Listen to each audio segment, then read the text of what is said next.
A Democrat has stepped up in Maine to challenge a Republican candidate for a state house seat. Now, the reason why this particular race is catching headlines is because Leslie Gibson, the Republican candidate, recently was criticized for some of the statements he made on Twitter in regard to the survivors of the mass shooting that took place in Parkland, Florida. Now, what he said infuriated one woman so much that she decided to challenge him because she realized that he was running unopposed. Her name is Erin Gilchrist, and there she is. She's the Democratic candidate, and she met the Thursday filing deadline to place her name on the ballot against Leslie Gibson, who until then had been running unopposed. Gibson put himself in the spotlight earlier this month by verbally attacking the two Marjorie Stoneman Douglas high school students on Twitter, and the two that we're referring to are Emma Gonzalez and David Hogg. So here's what he had to say about Emma Gonzalez, and it was disgusting. Again, this was on Twitter. He wrote, "There is nothing about this skinhead lesbian that impresses me, and there is nothing that she has to say unless you're a frothing at the mouth moonbat." Now, I want to share a video. It's a montage of Emma Gonzalez, so you can kind of get a sense of why the right wing hates her so much and why I absolutely love her. Take a look. What do you think about this idea of arming teachers? It's stupid. Why?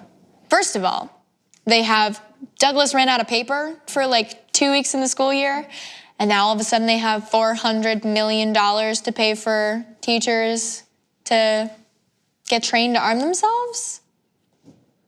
Really? Really? I want you to know that we will support your two children in the way that we will not. You will not. Do you keep it in a lockbox or do you carry it on your person? If the teacher dies and a student who's a good student is able to get the gun, are they now held responsible to shoot the student who's come into the door? I think I'm just gonna interrupt you real quick and remind you that the question is actually, do you believe it should be harder to obtain these semi-automatic weapons and modifications to make them fully automatic, such as bump stocks? I love her. I mean, first of all, Emma for president, but also, can I move to Maine fast enough to vote for Erin Gilchrist? Like how much, you know what I mean? How much time do I need? Wait till June. Okay, I'll wait till June. Right. I think Erin actually has a good chance of winning. I'll tell you why. One, Maine has public financing, so anybody's got a shot, which is great. And the private financing of elections. Secondly, the number one problem the local candidates have is no media attention. So the person with more money usually wins because they have a bigger megaphone and the media doesn't cover the local races. So here, in her case, problem solved. Everybody's focusing on that small local race in Maine. So I think Erin's got a perfectly good shot at winning that race, which is great. Thank God. How great would it be if a citizen who's 28 years old got motivated to action, and she said she had no interest in politics before, but saw that he was running unopposed, was like, we can't let this stand, and got into the race. I'm telling you, I think she has I can't wait for election night when I tell you, hey, remember that story of the guy who called Emma Gonzalez a skinhead lesbian?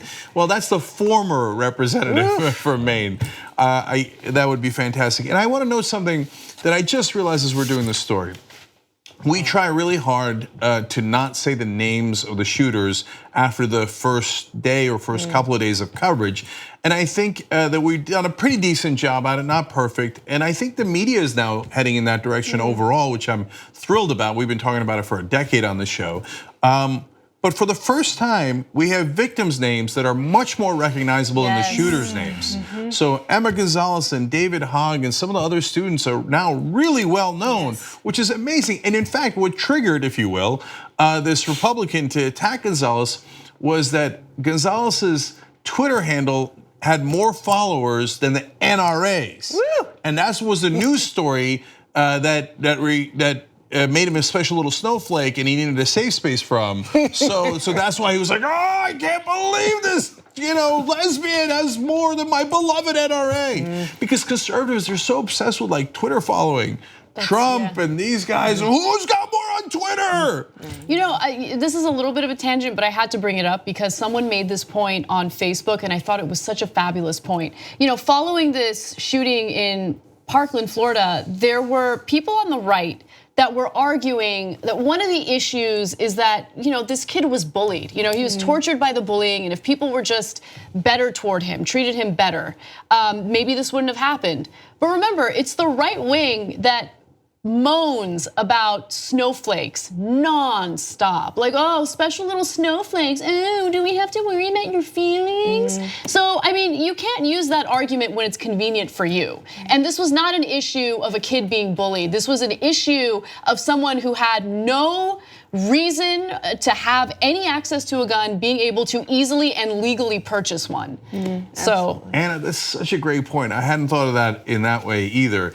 Which is their main argument is, no, it's not a gun control issue. Because if we just given the bully a safe space, right? Or the shooter a safe space from bullies, they claim, right? I think that when you shoot 17 people, you're the bully.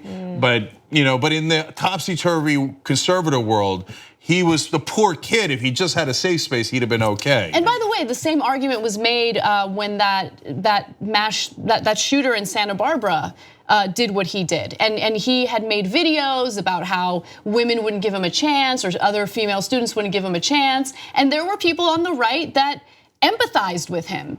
So where's your snowflake argument now? They have selective empathy. They love to trot it out when it's convenient for them. If you like this video, bless your heart. We got a lot more where that came from. We do a full show every day, Monday through Friday.